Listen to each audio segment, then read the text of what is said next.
Hello and welcome to Pitching In, the story podcast that explores the difference between taste and expertise. I'm Christian Barrett, and again this week we have something different for you. Firstly, I'd like to apologise for our lack of show last week. A succession of things happened and it kind of got away from me.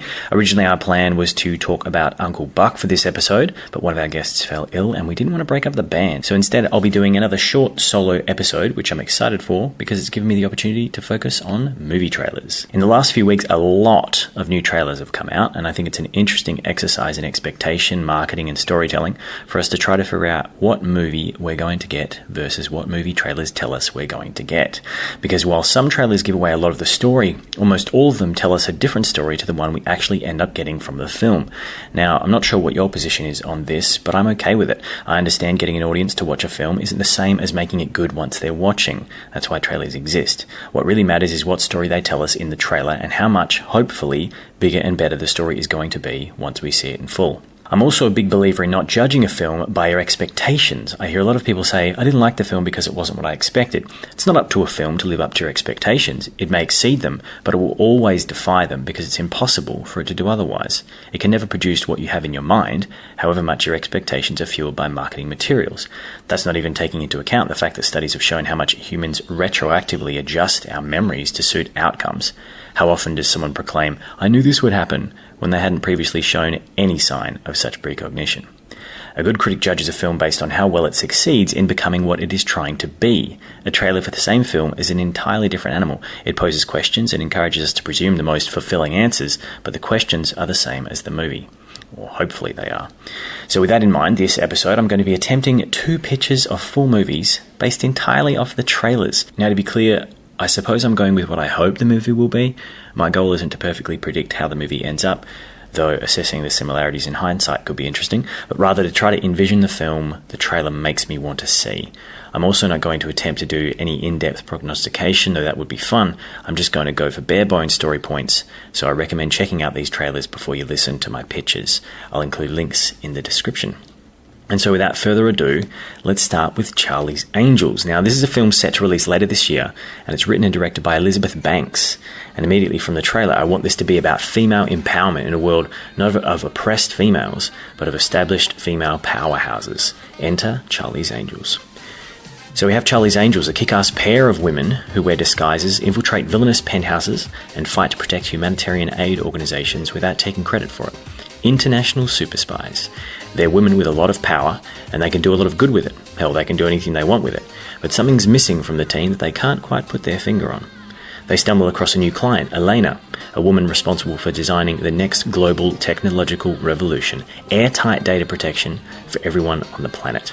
She needs the Angels to protect her and her tech from Corp, an evil business empire who want to use her tech to facilitate mass identity theft. Elena is naive, optimistic, a full-on tech genius, and she couldn't be less cut out for the world of super spies. The Angels need to get her out of danger and stop Corp's plan.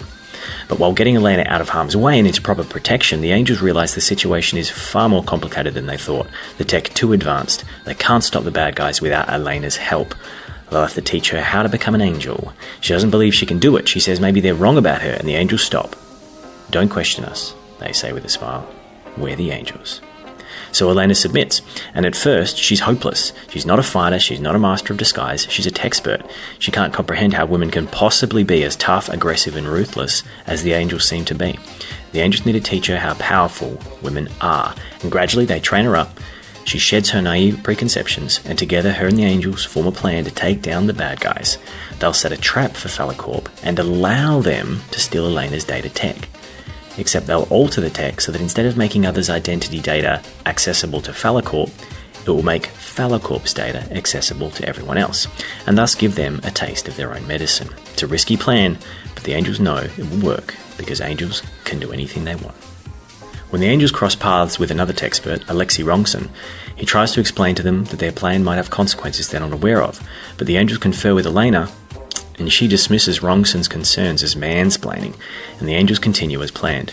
Then with some awesome disguises, pithy wisecracks, and off-the-wall action sequences that prove just how freaking awesome Elena and the Angels have become, they allow the bad guys to steal the new tech, and watch as an entire evil empire brings itself down with its own hubris. Phallicorp activate the data tech and unintentionally share their most secret internal data with the rest of the world, causing massive chaos in the organization. With their mission a complete success, the ladies offer Elena a new job. She is now one of Charlie's angels. But their celebrations don't last long. The destruction of Phallicorp has had some unintended consequences. Turns out by making their data accessible to everyone, loads of other evil empires are now attacking Phallicorp from the inside, along with everyone who ever shared any data with them. That was not what Elena intended. Millions of potentially innocent people's accounts have been mined for data, identity stolen, lives ruined. Elena is appalled that the Angels' plan backfired so much, but the Angels explain that most of the innocent people they're talking about are rich, selfish men who are only interested in making money. It's their fault for associating with an organization as evil as Phallicorp. Elena says maybe they should have listened to Rongson's warning, but the Angels say Elena needs to learn that men aren't always right, and we don't always need their help. But Elena says apparently women aren't always right either, and help is help. And with that, she leaves the Angels HQ to go find Rongson. Agitated by Elena's accusations, the Angels investigate the extent of the collateral damage of their plan. They find almost all the people whose data they shared with the world were businessmen and women who were trying to get ahead by getting in league with the rich and powerful men of Phallicorp. So whether they were innocent of actual evil or not, they're guilty by association and are getting what they deserve for helping to oppress those less powerful than them. The Angels decide their actions are still justified and they move on. Meanwhile, Elena uses her angel training to track down and rescue Rongson, who's under house arrest by corrupt foreign authorities. She saves him and asks for his help, and together they find out the true extent of the damage the Angels did to the world through Phallicorp. Elena admits it was an error she could have seen too, had she heeded Rongson's warnings. Says she was so focused on being an agent against oppression, she didn't stop to think if she was participating in it. Elena devises a new plan to reverse the damage. She's going to save Phallicorp and its associates by rewriting all their personal info and re-encrypting it all in new network hubs, giving them all a fresh start. But they won't just be saving Phallicorp's data, they'll also be putting all control of it in the hands of the employees, all those selfish businessmen and women the Angels inadvertently punished with their first plan. It's a massive job, says Elena, and Rongson says they can handle it and starts outlining a plan. But Elena stops him and says if there's one thing she's learned from being an angel, it's about knowing when to ask for help. So she goes to the Angels, explains her plans to them. She's going to sneak into Phallicorp, in a facility even more well-guarded than last time, and protect all their identity data and give them the ability to access anyone else's data, and give all the controlling power to Phallicorp's middle management, giving them the power to potentially oppress millions of people around the world in the hopes they'll be better than their evil bosses. The Angels say the plan is too risky. Elena says that's why she needs their help. The Angels explain that if they do this, Phallicorp could ruin millions of people's lives. Not Phallicorp, just their staff, says Elena. Who are horrible, probably unlawful businessmen, say the Angels. And women, says Elena. And they haven't broken the law. It's not up to us to punish them. That's oppression too. Well, it's not our job to worry about the unfair treatment of powerful men, Elena. We're the Angels. We can do what we want. And if we only do what we want, says Elena, what separates us from all those powerful men? Elena leaves, and the Angels let her go. And so Elena finds herself using all her skills to sneak back into the Phallicorp facility solo with Rongson on comms from a black van. She's scared but struggles through and gets almost all the way to the network data hub before accidentally tripping an alarm, which means the Phallicorp's evil goons are not too far away and they want revenge. But just when she thinks she's about to be captured by the goons, she's rescued by the Angels who have kicked, fought and snuck their way into the same point in the facility to help her. They find Elena in a room with an evil-looking businessman and immediately drop-kick him to the floor, awesome style. Then Elena reveals that she's actually just explained her plan to the businessman, and he's agreed that the Empire has gone too far this time, even for a shrewd business.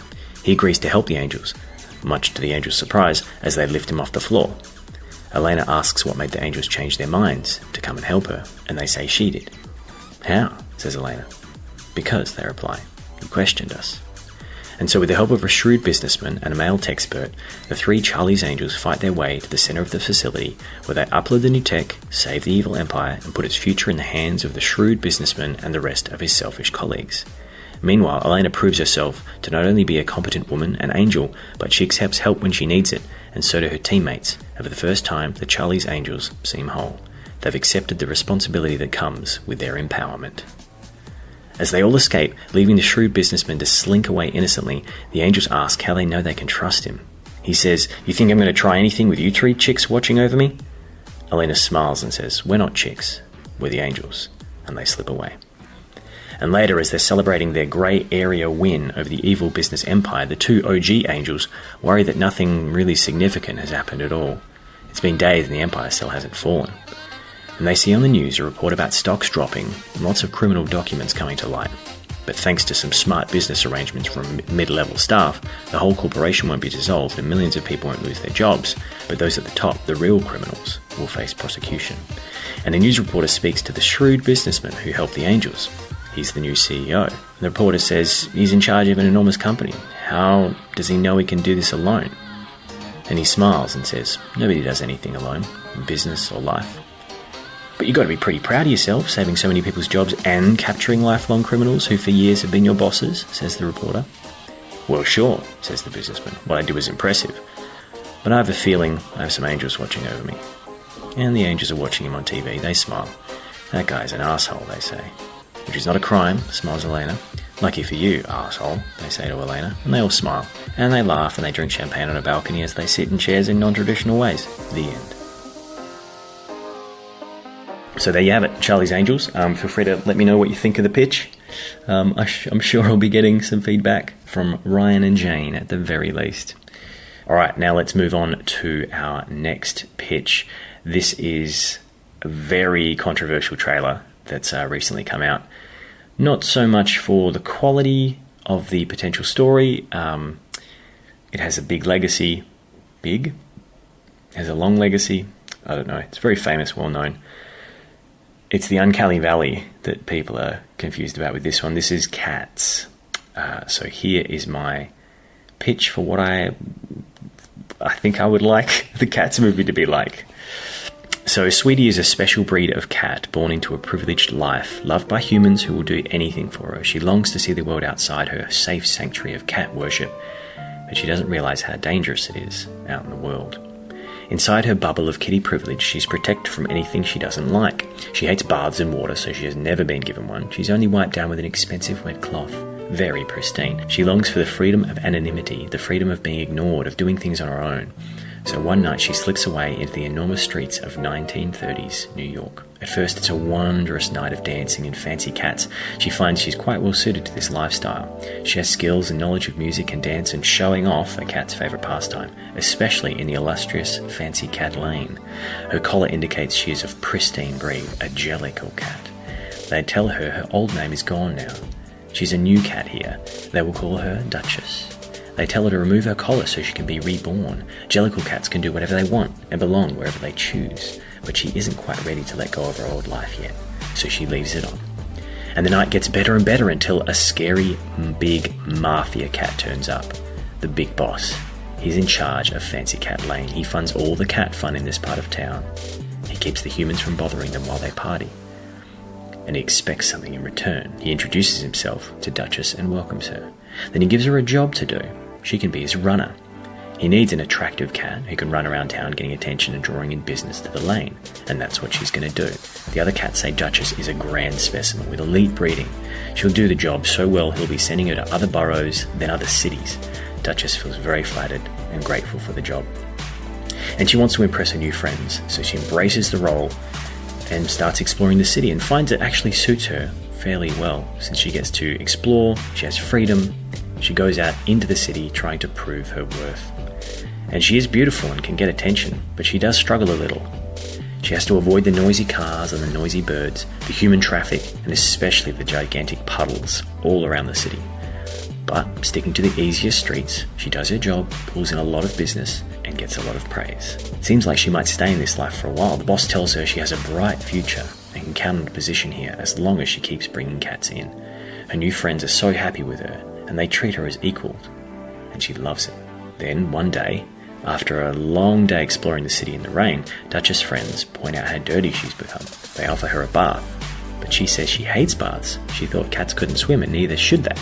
Her friends laugh, say she's a duchess, alright, but her cat needs to do whatever they have to survive. They tell her to make sure she doesn't overextend herself.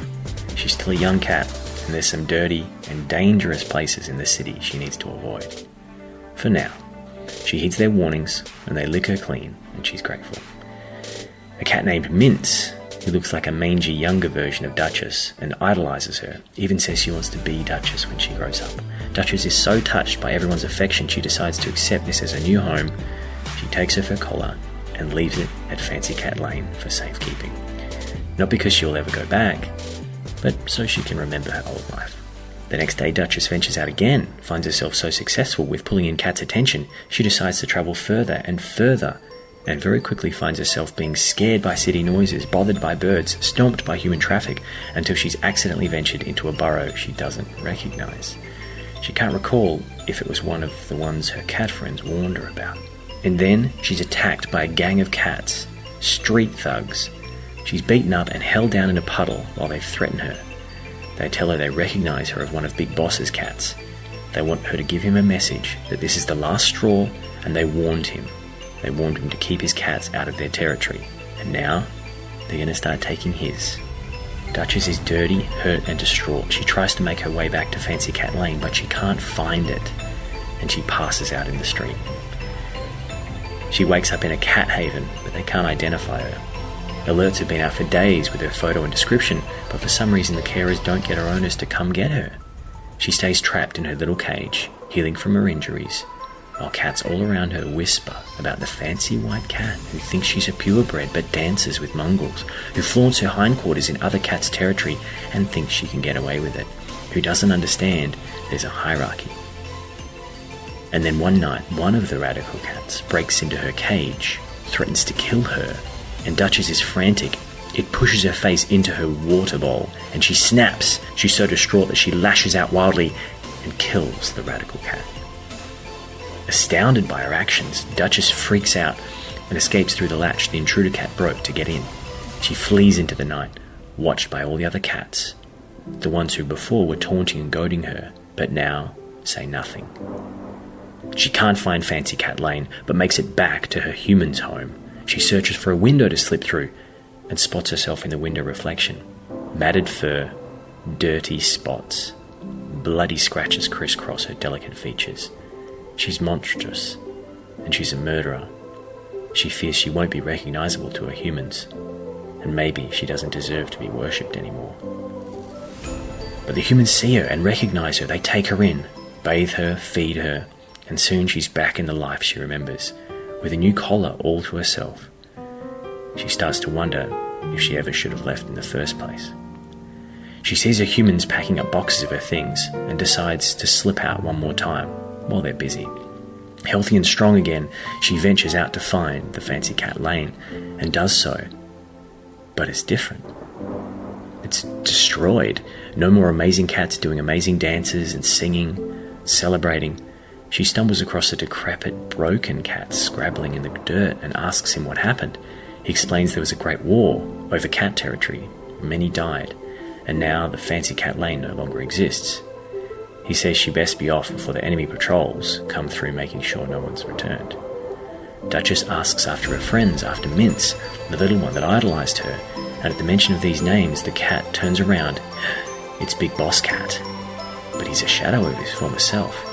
He's horrified to see Duchess. He curses her and scratches at her. She whimpers and slinks away. He says they're all gone. All that you remember is gone, and it's all your fault. You brought them to us because you couldn't stay where you belong. Duchess says, I'm a jellicle cat. I belong wherever I say I belong. Big Boss says her collar indicates otherwise.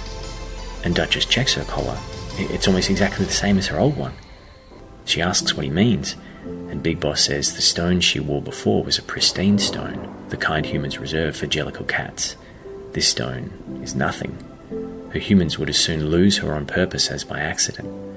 She's nothing now. Duchess disagrees, says her humans saved her after she was attacked and escaped the cat haven. They've been nursing her to health. And have they started packing your belongings yet? Says Big Boss. What? Says Duchess. When rich humans have no need of their cat, they send her to large group havens in the country where cats are forgotten even to themselves. There are no names there, says Big Boss. Duchess disagrees again and tells him to explain where her friends have been taken. Big Boss tells her where, but says she has more chance keeping her humans than her friends, because they know what she did. But Duchess has to try. She races as fast as she can to the area Big Boss described. It's the same dangerous burrow she was attacked in. the place where everything went wrong. She struggles to find it, but making her way through the rain, the human traffic, the noises, the birds, she makes it. And that's when she sees the horrible display. Her friends have been strung up in bags and hung over the river. The evil cat boss and his gang are making an example of the last remaining angelical cats, the ones who think they're better than the rest of them, the ones the rules don't apply to. It's time for them to see that the important rules still apply to them. And before Duchess can say anything, Mince has been pulled out. She's wearing Duchess's old collar, and the evil boss says this is the worst one of all. They call her the Duchess because she thinks she's so much better than other cats. It's time to show her she's wrong. And Duchess wails for them to stop. She gets closer and they let her near, morbidly interested while still holding Mince at bay. Duchess says she is Duchess. Evil boss says she doesn't wear the right collar. But Duchess points and says, that is my collar. I'm the one who wore it first, and I'm the cat of the pristine order, angelical cat, adored by humans and cats alike, not because I'm better than other cats, but because I believe I am pristine, just like you all can be if you believe. Just let my friends go. And the evil gang of cats just laughs. They say she's not jellical. None of them are. She says she wore that stone, and the evil cat says, and now you wear that stone. A common stone for a common cat, just like the rest of us. It appears you've been operating under a delusion, Lady Duchess. You're not a jellical cat, and very soon, no one will be. And Duchess gets one last look into Mince's teary young eyes as the evil boss ties the bags over their heads and throws Mince and the other cats over the edge into the water. Duchess screams and dives in after them, and she sinks. She struggles to maneuver herself under the water, tries to get to the bags, but they sink too. And as she gasps for air, swallowing water, panicking, she realizes she's about to die. And the beauty and extravagance of the cat parade on Fancy Lane, and a song about jellical cats being whatever they want to be, plays through her mind one last time. And she wakes up on the concrete riverbank, alive. She calls the names of her friends, and a gruff voice responds. One of the evil boss's cats. I guess you are a pristine cat, love. You can't swim for shit. And Duchess lays on the bank, exhausted and heartbroken as the evil mob laugh and leave her be. She makes her way back to the humans' home, distraught, music playing in her head. The humans are glad to see her, and she's taken inside to see all the boxes of her things that have been packed up, all her fancy rugs and toys and climbing furniture, all her jellical things. And she's so happy to see her humans. She doesn't care. She promises she'll never try to venture out again. She knows it's dangerous now, and she's sorry she went. She doesn't need any of the fancy things. She just wants love, and she just wants to be with her humans. She doesn't need to be free. She doesn't need to be a jellical cat. And the humans cuddle her. They are warm and loving, and they keep walking outside. They put the boxes of her things in a van, and they put her in the back seat of a car. She asks where they're going, and the humans pat her and close the door, and Duchess is driven out of the city and into the country, where she rattles along in the back seat for hours and hours. They arrive on a farm, and Duchess is led out into a yard with 100 other cats, all without collars. Hers is removed. She sits among them quietly, a regular cat, and when the owner of the farm calls her name, Duchess, sweetie, Duchess turns her head, but makes no effort to move, then looks away. A nothing cat. Then another cat goes in her stead, and the owner says, "Good girl, Duchess." And then music plays as she sits staring amongst 100 other mindless, classless animals. Because jellicles can and jellicles do, jellicles are the jellicle cats. And that is it for this week's episode of Pitching In. Thank you so much for joining me. I'll be back next week with Ryan and Jane for our Uncle Buck episode. And we've got some more really fun episodes coming down the pipeline, so please like and subscribe. And you can check us out on Facebook, iTunes, and Podbean. I'm Christian Barrett, and until next time, remember that kindness can be critical.